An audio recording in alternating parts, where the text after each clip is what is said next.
Ushbu tashrif ikki davlat o'rtasidagi do'stona munosabatlarni mustahkamlash bilan bir qatorda ularni strategik sherikchilik darajasiga olib chiqishga xizmat qildi.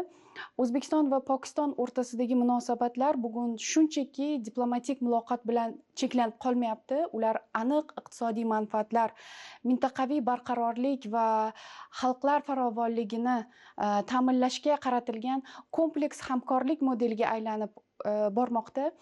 Oliy darajada o'tkazilgan muzokaralar davomida savdo-iqtisodiy hamkorlikni kengaytirish masalalariga ustuvor ahamiyat berilgani alohida e'tiborga molikdir.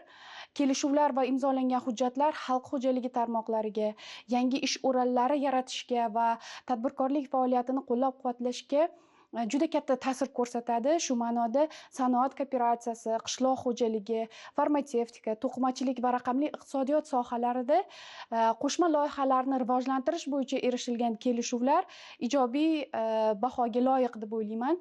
Ayniqsa transport logistika sohasidagi hamkorlik masalalari strategik ahamiyatga ega hisoblanib, Pokiston portlari orqali O'zbekiston va butun Markaziy Osiyo davlatlarini jahon bozorlariga chiqish imkoniyatlarini kengaytirish, iqtisodiy mustaqillik va eksport salohiyatini oshirish yo'lida muhim qadam hisoblanadi. Prezidentimiz mazkur tashrifi O'zbekiston-Pokiston munosabatlarini sifat jihatidan yangi bosqichga olib chiqadi.